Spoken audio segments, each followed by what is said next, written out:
Hello everyone. So this is Dr. Riya Singh in front of you. So welcome back to my channel and ये video आज होने वाला है which is a very important topic that how to clear FMG in first attempt. So मैं अपनी journey से start करूँगी कि मैंने कैसे करा है, क्या क्या पढ़ा, क्या क्या सोर्सेज मैंने यूज़ करे and how I got like 198 marks in my first attempt. So yes, last month I gave 26 July I gave my first FMG attempt and luckily fortunately I got 198 marks in my very first attempt.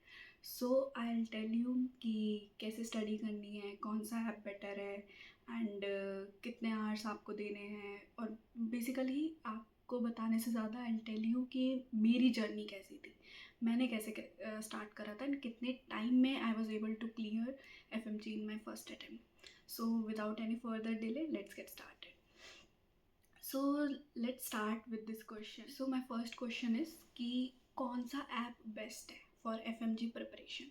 It's just for FMG preparation I am telling you कि which app is best. वैसे तो हम नहीं बोल सकते कि कौन सा ऐप ज़्यादा अच्छा है, कौन सा ज़्यादा बुरा है. कोई ऐप बुरा नहीं होता. बेसिकली हमें ये हमारे ऊपर होता है कि हम किस ऐप से कितनी ज़्यादा इन्फॉर्मेशन गेन कर सकते हैं और कितनी ज़्यादा इन्फॉर्मेशन हमारे पर्टिकुलर एग्ज़ाम के लिए नेसेसरी है. सो जब मैं फिफ्थ ईयर में प्रिपेयर कर रही थी, एक्चुअली मैंने पूरी MBBS में कोई ऐप नहीं लिया था, कोई सब्सक्रिप्शन नहीं लिया था. I just focused on my MBBS exam. My teacher notes और मतलब जो भी PDF वगैरह वो लोग पढ़ाते थे, मैं सिर्फ उस पर फोकस करती थी, उस पर रिलाई करती थी. And fifth year second semester में मतलब सबको सीनियर्स वगैरह क्लियर कर रहे थे एंड मेरा भी फर्स्ट अटैम्प्ट आने वाला था पास में. तो आई गॉट सीरियस कि ठीक है चलो अभी प्रिपरेशन करना है. तो इसके लिए मैंने एक ऐप परचेज़ करा जिसका नाम है प्रेपलेटर, एज यू ऑल नो. सो मैंने पर्सनली प्रेपलेटर चूज़ करा था. आपका कोई भी ऐप हो सकता है. इट्स जस्ट दैट कि आपको कितना मतलब आप गेन कर सकते हो इस ऐप से. दोनों ऐप का बेसिकली प्रेपलेटर और मैरो, ये दो मेन ऐप्स हैं जिनमें बच्चे कंफ्यूज करते हैं. मैं भी कंफ्यूज हुई थी. मैंने भी अपने बहुत सारे दोस्तों से पूछा था which like however had already there subscriptions, किसके पास प्रेप था मैरो, तो मैंने दोनों से जा के पूछा था. But I didn't get the clear cut answer कि आपको कौन सा लेना चाहिए. तो एट द एंड मेरे को लगा कि मेरी प्रिपरेशन मेरे टाइमलाइन के हिसाब से प्रेपलेटर इज़ बेस्ट, क्योंकि मैरो मेरे को लगता है कि बहुत ज़्यादा वास्ट है, मैं उतना कवर नहीं कर पाती, इसलिए मैंने मैरो नहीं लिया and I got the Prepladder. So मैंने ले तो लिया subscription but I didn't start. So fifth year second semester हो गया, एग्ज़ाम हो गया, रिज़ल्ट आ गया एंड यहाँ पे हमारे लिए मतलब अनफॉर्चुनेट बात ये थी कि हमें 1 ईयर का कॉम्पनसेशन क्लासेस करना था. तो मैं फ़र्स्ट अटैम्प्ट अपना नहीं दे सकती थी. तो इसलिए मेरा अभी मेरा 1 साल और एक्सटेंड हो गया, तो मेरे को 1 ईयर कॉम्पनसेशन यहाँ पे चाइना में फ़िक्स करना ही करना था. तो हम उसमें लग गए. तो आई गॉट बिजी एंड मैं सोच रही थी ठीक है कर लेंगे, डिले कर रही थी and my subscription was there. तो जैसे ही मेरा कॉम्पनसेशन एंड होने का टाइम आ रहा था, आई वॉज लाइक क्लियर कि so this is the time, अभी देना है एंड फर्स्ट अटैम्प्ट में ही क्लियर करना है. बिकॉज आई डोंट थिंक कि मैं बार बार अपने पेरेंट्स को या फिर किसी को फैमिली मेम्बर को बोल सकती हूँ, बिकॉज मैंने ऑलरेडी 2 ड्रॉप लिए थे नीट UG के अंदर एंड मैं नहीं अब एक और भी ड्रॉप या फिर एक और एग्ज़ाम के पीछे मैं अपना टाइम बर्बाद नहीं कर सकती थी बिल्कुल भी. ठीक है, I know it's not good to say time बर्बाद, but I am genuinely saying you, मैंने 2 ड्रॉप के बाद I was literally saturated in my NEET UG. So I was very clear कि जो करना है मेरे को मेरे फर्स्ट अटैम्प्ट में ही क्लियर करना है. ठीक है, तो इसलिए मैंने प्रेपलेटर ले लिया एंड सो Jan 2025 में वी हैव हॉलीडेज़. तो हम लोग क्या करें, हम लोग इंडिया चले गए. मेरी 2 से 3 महीने की हॉलीडे थी इंटर्नशिप स्टार्ट होने से पहले. सो मैं इंडिया चली गई. वहाँ पे मैंने 3 महीने फुल मस्ती करी, कोई पढ़ाई से कोई लेना देना नहीं, कुछ नहीं. एंड मैं 30 मार्च 2025 को या चाइना वापस आई इंडिया से. ठीक है, तो तब भी आई वॉज लाइक ठीक है देना तो है attempt, but I was asking question to myself कि should I give this attempt, do I have enough time to prepare for like this exam. So I was like very confuse, very scared कि मतलब अभी मेरे पास बस 3 महीने बच रहे. 3 महीने के अंदर मैं कैसे प्रिपेयर करूँ, सारे 19 subjects I have to prepare, क्या स्ट्रैटेजी होगी, क्या होगा, कोई मेरे पास गाइडेंस नहीं है, कुछ नहीं है. तो मैंने अपने कुछ सीनियर्स हैं जो जिनसे मैं बात करती हूँ, मेरे 2 सीनियर्स थे, मैंने उनसे बात करी।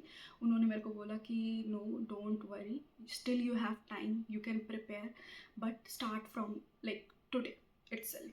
सो मैं अप्रैल में आई, अप्रैल के 10-15 दिन मैंने ऐसे ही वेस्ट कर दिए। अप्रैल मिड से I genuinely started preparing for FMG. कैसे? सो आई टेल यू, एफएमजी मैंने दिया, मेरे 198 मार्क्स आए। आई am telling you, question bank is the key. अगर आपको मतलब टॉपिक के पीछे टॉपिक समझ नहीं आ रहा है, आप मतलब ज़्यादा वीडियोस नहीं देखना चाहते हो, कुछ मतलब ज़्यादा पढ़ने का मन नहीं, कुछ नहीं, I am telling you, daily के एटलीस्ट 100 क्वेश्चन करके जाओ। आई एम गिविंग गारंटी कि आपका एफएमजी क्लियर होगा, that too with the good marks. Prep ladder, custom modules is the best. I'm telling you, is the best. I have never seen any like question bank this oriented towards the exam कि मतलब आपको इतनी help मिल रही है। जब मैंने paper में, मेरा फर्स्ट पेपर था, एफएमजी का फर्स्ट पार्ट था, तो मुझे लिटरली आई वाज फीलिंग कि मतलब जो मोस्ट ऑफ द क्वेश्चन है, थोड़े बहुत जो क्वेश्चन हैं, like out of 150 question I will से 20 to 30 question from prep ladder. ठीक है, लाइक बहुत ज़्यादा प्रेप लेडर से PYQs आए हुए थे। ठीक है, PYQs इज़ मस्ट। अगर आपको मतलब टॉपिक नहीं पढ़ना है, वीडियोस नहीं देखनी, PYQs कर लो, क्वेश्चन बैंक कर लो, at least 100 custom module question every day करो, डेफिनेटली आप लोगों का क्लियर होगा। मैंने कैसे अपनी प्रिपरेशन स्टार्ट करी? मैं हमेशा से वो लड़की नहीं हूँ जो मतलब नोट्स के पीछे भागती है, नोट्स लिखना है ऐसे ऐसे करके, but this time I was very clear. मेरे सीनियर्स ने भी मेरे को ये सब चीज़ें बताई थी कि प्लीज़ क्वेश्चन के पीछे मत भागना। For this exam you have to do hard work, you have to do smart work rather than hard work, and I am personally a hard working woman rather than a smart worker. So but I changed it, I changed my whole way of giving this exam, way of preparing for this exam. I literally changed from hard working to smart worker, and from the first day of my preparation I have made my mind कि मतलब मेरे को question bank पे ज़्यादा focus करना है। तो आई use to and मैंने पूरा प्रेप लेडर नहीं करा है, मैंने पूरा का पूरा रैपिड रिवीजन पे रिलाई करा है। And I will also say, if you have time, go for main videos. If you have 1 year, more than 1 year, go for main videos. It's your, like, it's for your mental thing, it's for your understanding. But if you don't have much time like me, मेरे पास सिर्फ 3 महीने थे, मेरे पास तो rapid revision करने का भी time नहीं था basically, if I have to say, but still I choose rapid revision. मैंने एक पैटर्न बनाया कि विच सब्जेक्ट्स आर इम्पॉर्टेंट। जैसे कि मेरे को 4 सब्जेक्ट, जो मेरे मेन 4 सब्जेक्ट थे जो मेरे को करने थे, ops gynae, medicine, surgery and PSM, ये 4 सब्जेक्ट मेरे को करने थे। I was good with ops. ठीक है, मेडिसिन मेरा ओके था। Surgery was like, my surgery was very bad, and PSM I have never studied. You won't believe this, मैंने PSM अपने MBBS में स्टडी नहीं करा था, मैंने बस PDF पढ़ के अपने एग्ज़ाम्स दिए थे, मैंने कभी उसको नहीं पढ़ा। तो मेरे को इस 3 महीने में एक पूरा का पूरा नया सब्जेक्ट भी पढ़ना था जो मैंने कभी नहीं पढ़ा, प्लस उसके साथ मेरे को बाकी चीज़ें रिवाइज भी करनी थी। सो आई स्टार्टेड विद मेडिसिन। मैंने जल्दी जो भी मेरे नोट्स थे, पुराने नोट्स थे, और प्रेप लेटर के रैपिड रिवीजन के नोट्स, क्योंकि मैं वीडियो देखने का भी टाइम नहीं था, पर कुछ चीज़ों के जो टॉपिक मेरे को समझ नहीं आ रहे होते थे मैं उसकी वीडियो देख लेती थी। तो I started with my personal notes and prep ladder के रैपिड रिवीजन के नोट्स प्लस वीडियोज़। अगर मेरे पास टाइम है या टॉपिक मेरे को समझ नहीं आ रहा है तो I have to go with this. And अगर आज फॉर एग्जाम्पल मेरा कार्डियोलॉजी ख़त्म हो गया, ठीक है, तो कार्डियोलॉजी ख़त्म होते के साथ ही I will give break and मैं कुछ और सब्जेक्ट स्टार्ट कर दूँगी, नॉट सब्जेक्ट, मतलब कार्डियो के अंदर ही नेफ्रो स्टार्ट कर दिया, रेस्पिरेटरी स्टार्ट कर दिया, कुछ और स्टार्ट कर दिया।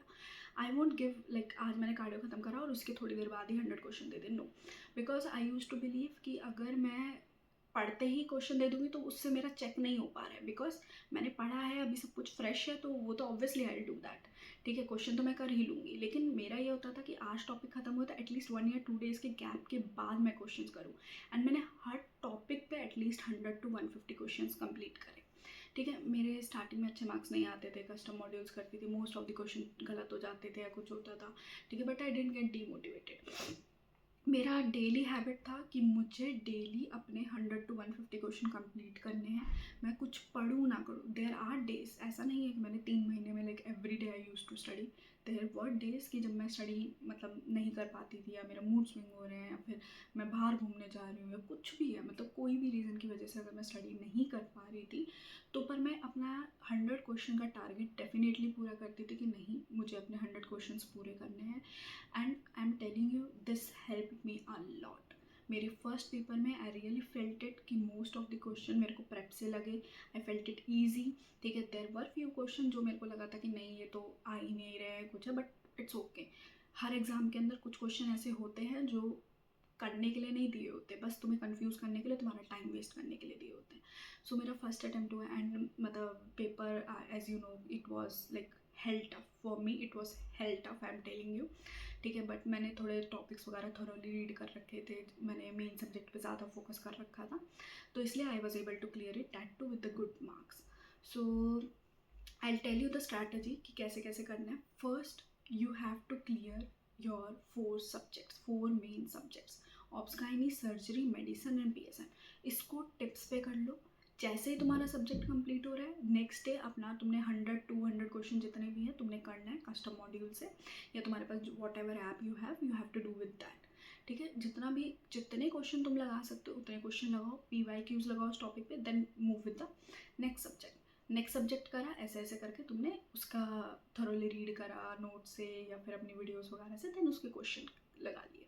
तो ऐसे करके मेरे 4 सब्जेक्ट कंप्लीट हुए थे, एंड ये जल्दी हो गए थे, लाइक विद इन 1 मंथ, क्योंकि मैंने बहुत फास्ट करा था। मेरा ये नहीं था कि मेरे को एक एक लाइन पढ़नी है, एक एक लाइन समझनी, no, I was very clear कि मेरे को मेन टॉपिक्स करने हैं, तो मैंने मेन टॉपिक्स उठाए इन चारों सब्जेक्ट के, सारे कर दिए। ऑब्स गायनी मेरी स्ट्रॉन्ग थी, तो वो मैंने अपने पुराने नोट से रिवाइज करके डायरेक्ट क्वेश्चन लगाए थे। I didn't study from the end I studied from प्रसन विच, तो मैंने उन्हीं के टाइम के नोट्स बना रखे थे, एंड मैंने वही अपना नोट्स पढ़ के निकाल लिया, तो उसके लिए तो मेरे को ईजी था कि मेरे को दोबारा से नहीं पढ़ना था। PSM I had to start, तो मैं बोलूँगी कि मैंने तो क्या बोलते हैं तनीजा मैम से करा था। She was good, like she was really good. मैंने उनकी वीडियोस भी देखी थी, कुछ वीडियोस देखी थी, कुछ टॉपिक मेरे को लगे थे हाँ ठीक है इनके मैं नोट से भी काम चला सकती हूँ, तो मैंने उनके नोट से काम चला के क्वेश्चन सॉल्व करे। एंड PSM के लिए you can't rely on videos और notes. I am telling you, PSM के लिए सिर्फ और सिर्फ क्वेश्चंस भी अगर आप कर रहे हो ना, लाइक डेली 100 क्वेश्चन करो PSM के। ठीक है, बताओ अगर नहीं हो पा रहा है तो वीकली 100 क्वेश्चन कर लो सिर्फ PSM के। PSM के आप जितने क्वेश्चन लगाओगे उतना आपको दिमाग में बैठेगा, because PSM I feel for me PSM was very tough. ठीक है, मुझे PSM बिल्कुल नहीं जा रहा था, लाइक नए नए क्वेश्चन कुछ भी कहीं से भी, मतलब जो मेरे को लग रहा था कि ये टॉपिक तो बहुत अच्छा नहीं है, लाइक ये तो नहीं आएगा इसके क्वेश्चन, ये इट्स वेरी वीक, उसके भी क्वेश्चन आ रहे होते थे, PYQs में आते थे। तो PSM एक ऐसा सब्जेक्ट था मेरे लिए कि जिसमें मैं गेस ही नहीं कर पा रही थी कि कौन सा टॉपिक जो है वो मेरे को पढ़ना चाहिए, कौन सा नहीं पढ़ना चाहिए। PSM में 100% टॉपिक्स आर इम्पॉर्टेंट, क्वेश्चन कहीं से भी बन सकता है। सो जितना हो सके आप इमेज बेस्ड क्वेश्चन पे रिलाई करो, जितने क्वेश्चन कर सकते हो उतने क्वेश्चन करो, टॉपिक पढ़ो। एक बार आपने टॉपिक पढ़ लिया पूरा, मतलब PSM निपटा दी अपने जहाँ से भी आप पढ़ रहे हो नोट से या वीडियो से, उसके बाद सिर्फ क्वेश्चन करो। जब तक एग्ज़ाम नहीं आता हर वीक PSM के 100-200 क्वेश्चन करो, वो जब तक आपको रट नहीं जाएंगे तब तक आप PSM क्लियर नहीं कर सकते। ठीक है, फिर उसके बाद आता है छोटे छोटे सब्जेक्ट, तो उसके बाद मैंने बायो कैम मेरी स्ट्रॉन्ग थी, माइक्रो मेरी स्ट्रॉन्ग थी, एंड FMT वगैरह ये सब मेरे को करना था, तो ये छोटे छोटे सब्जेक्ट था, मैंने नोट्स वगैरह से 2-2 3-3 दिन के अंदर कंप्लीट करके जैसे तैसे करके एंड मैं क्वेश्चंस लगाना शुरू करती थी। एक बार अगर मैंने मेरे को ये पता था कि जितना छोटा सब्जेक्ट है जो मेरे को लग रहा है कि हाँ ये इसके ज़्यादा क्वेश्चन नहीं आएंगे, उसमें मैं अपना ज़्यादा टाइम वेस्ट नहीं करती थी, मैं सिर्फ उसके क्वेश्चन सॉल्व करके ख़त्म कर देती थी। ठीक है, और उसको मैं ज़्यादा टाइम नहीं देती थी, मैं अपना मोस्टली टाइम जो है वो 4 मेन सब्जेक्ट में मेरा फोकस रहता था। फिर उसके बाद हमारा आता है कि टेस्ट कैसे देने। सो अब नेक्स्ट क्वेश्चन आता है कि मॉक टेस्ट कैसे देने हैं। सो मेरे पास 3 and 3.5 मंथ्स कुछ बचे थे, तो मैंने अपना डेडिकेट कर दिया था स्टार्टिंग के 2.5 months. I was very clear कि मेरे को अपने नोट्स रीड करने हैं थोरोली, मतलब अपनी वीडियोस के थ्रू जाना है, नोट्स के थ्रू रीड करना है, अपने सब्जेक्ट्स कंप्लीट करने हैं। सो पहले मैंने अपना फोकस रखा कि अपने सब्जेक्ट क्लियर करने के बाद उसके साथ साथ मैं कस्टम मॉड्यूल भी लगाती थी, but subject wise I never gave like 1 mock test ऐसा अभी तक 2.5 मंथ्स की प्रिपरेशन में। सो 2.5 मंथ्स होने के बाद जब मेरे को लगा कि मेरे पास एग्जैक्टली 1 मंथ है, तो मैंने सोच लिया कि ठीक है अभी जितने सब्जेक्ट हो गए, अब I won't touch any like new subject और समथिंग। मेरे जितने सब्जेक्ट हुए थे, ऐसा नहीं है कि मैंने 19 के 19 सब्जेक्ट करे थे। देयर वर फ्यू सब्जेक्ट जो मैं छोड़ के भी गई थी। एंड जैसे मैंने फिजियो छोड़ दिया था, एनएट छोड़ दिया था, जो मेरी बेसिक नॉलेज थी वो थी, बट मैंने कुछ एक्स्ट्रा नहीं करा था। ठीक है, लाइक मैंने अलग से पढ़ के नहीं गई थी, मैंने वो 3.5 मंथ्स के अंदर उन सब्जेक्ट्स को नहीं टच करा था, जैसे physio, pharma and art. I know these are also main subjects, but I didn't have time, so I had to leave them. तो मैंने ये 3 सब्जेक्ट छोड़ दिए थे। ठीक है, अब जो भी मेरी बेसिक नॉलेज थी वो थी, बट मैंने अलग से नहीं पढ़ा ये सब्जेक्ट। वो 9 के क्वेश्चन लगाए थे, लाइक अलग से कस्टम मॉड्यूल लगाया था। तो मेरे को ऐसा लगता था कि मेरा मेडिसिन के साथ और थोड़ा थोड़ा ये सब्जेक्ट कहीं ना कहीं कवर हो गया, बट 100% नहीं हुआ था। बट आई वॉज लाइक ठीक है, अभी टाइम नहीं है। तो लास्ट के 1 मंथ के अंदर I dedicated that 1 month to my mock test. ठीक है, to my question banks. And मैंने उस 1 मंथ के अंदर जस्ट रिवाइज करा है, सिर्फ क्वेश्चन बैंक दिए और मॉक टेस्ट दिए। एंड मैंने पूरे 1 मंथ के अंदर शायद 4 या 5 मॉक टेस्ट दिए थे, जिसमें से 3 मैं क्लियर नहीं कर पाई थी, सिर्फ 2 मैं क्लियर कर पाई थी। एक में मेरे 161 थे, एक में 166 थे। But I didn't get demotivated because I know mock test are meant to be hard. And वो उसको बस ऐसे लेके चलो कि तुम्हें पेपर में बैठने का तरीका बता रहे हैं वो लोग, कि मॉक टेस्ट कितने टाइम का होता है, क्या वो बस हैबिचुअल बना रहे हैं कि पेपर में तुम मतलब हैबिचुअल हो जाओ कि हाँ ये तो मैं पहले से करती आई हूँ, इतने लॉन्ग सिटिंग तो मैं देकर आई हूँ, 3-4 घंटे या जो भी है, तो मैं अभी यहाँ पे मतलब टायर्ड नहीं होंगी, मैं नॉर्मली अपना दे सकती हूँ अगर तुम यूज टू हो जाओ उस इन्वायरमेंट से। इसलिए हमारे मॉक टेस्ट होते हैं। तो मैंने भी उन्हें बस वही समझ के दिया, नहीं आ रहे थे marks, it's okay. Like you have my example कि मेरे मॉक टेस्ट क्लियर नहीं हो रहे थे, लास्ट में 2 हुए, एक में 166 मार्क्स आए थे। Still I manage to clear FMG with 198 marks.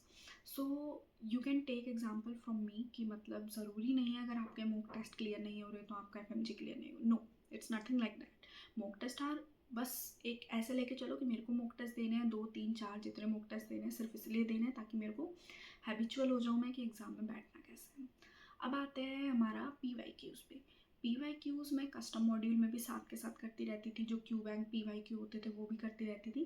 But जो लास्ट 1 मंथ था, मैंने उसमें प्रीवियस ईयर पूरे के पूरे पेपर दिए, and it really helped me a lot. पर मैं ये बोलूँगी, जब मैंने प्रीवियस ईयर पेपर दिए तो कहीं ना कहीं आई वॉज कॉन्फिडेंट कि हाँ यार प्रीवियस ईयर तो इतना ईजी है, ये तो हो जाएगा, ये तो हो जाएगा, ऐसा करके। तो मैंने 2 या 3 प्रीवियस ईयर दिए थे and I got good marks, like 170 180 मेरे आ गए थे उसके अंदर। तो आई वॉज श्योर कि ठीक है यार, I think I'll able to clear that. मैं इतना श्योर तो हो गई थी प्रीवियस ईयर पेपर दे के। मैंने 3 साल के आई थिंक पेपर दिए थे। ठीक है, 3 साल नहीं, 2 साल के पेपर दिए थे। ठीक है, एक साल में 2 बार हो रहा है, तो हाँ 4 पेपर के करीब मैंने प्रीवियस ईयर दिया था। एंड उसको लेकर मैं श्योर थी। बट जिस दिन मैं एग्ज़ाम दे के I was like no, this exam was very very tough. I really felt कि मैंने अपने 3 से 4 महीने पूरे डेडिकेट दिए थे, सब कुछ करा है, लाइक क्वेश्चन इतने सारे सॉल्व करे। पार्ट 1 ईजी था, but easy I won't say कि मतलब 150 में से 150 क्वेश्चन ईजी थे, no. I will just say कि 150 में से मेरे को 50 क्वेश्चन ऐसे दिख रहे थे जो लाइक रियली ईजी थे, जो बहुत क्विक थे। बट बहुत सारे क्वेश्चन ऐसे थे जो मेरे को लग रहा था जिनमें like every question I have to read carefully, बहुत दिमाग लगाना पड़ रहा था। किसी में भी मतलब ऐसा 1 लाइनर टाइप कुछ नहीं था, पूरी की पूरी मतलब एक पैराग्राफ टाइप ऑफ क्वेश्चन था। क्लिनिकल बहुत ज़्यादा आ रखा था। एंड दिस पेपर लाइक मैं नहीं, मेरे सारे जितने भी दोस्तों ने दिया है, जितने भी को इंटर्न्स वगैरह ने दिए हैं, या यूट्यूब वगैरह पे भी मैंने वीडियोस देखी है, टीचर्स तक इनफैक्ट दे वर सेइंग कि this paper was really tough. But still I will say कि डोंट लूज होप। अगर आपने पढ़ा है, just trust your process, trust your answers, trust yourself, you will definitely able to clear that. So मेरे 3 मंत्राज यही थे कि पहले सब्जेक्ट को क्लियर करो, पूरा का पूरा सब्जेक्ट पढ़ो अच्छे से, जो भी आप पढ़ सकते हो, लाइक वीडियोस, नोट्स, जो भी आपको देना है वो करो। Second mock test, and third and most important is previous year paper. ये 3 चीज़ें आप करके जाओ, आई एम गिविंग गारंटी आप लोगों का डेफिनेटली क्लियर होगा। And don't forget to do 100 question per day. And क्या बोलते हैं आप, ज़रूरी ये देख के मत चलो कि मेरे पास अरे 2 महीने बचे हैं, मेरे पास 3 महीने बचे हैं, मेरे पास बस 4 महीने बचे, मैं कैसे करूँगी, नहीं हो पाएगा। मेरे दिमाग में भी ये क्वेश्चन आया था, but at the end I stopped crying and I started doing. मैंने ये सोचा रोने से कुछ नहीं होने वाला, अटेम्प्ट मेरे को देना है, बिकॉज मेरा फैमिली प्रेशर भी था कि अटेम्प्ट मिस नहीं करना है। तो मैंने अटेम्प्ट दिया and I gave my 100% and I cleared it.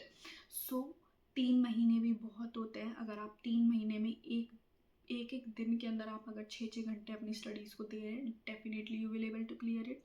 कोई आपको क्लियर करने से नहीं रोक सकता। क्लियर क्या है, आपके बहुत अच्छे मार्क्स आएंगे, ठीक है। तो जस्ट आपको ये 3 चीज़ों पे फोकस करना है। So this was my journey कि मैंने एफएमजी को कैसे टैकल करा और कैसे क्लियर करा, and how I was able to score 198 marks.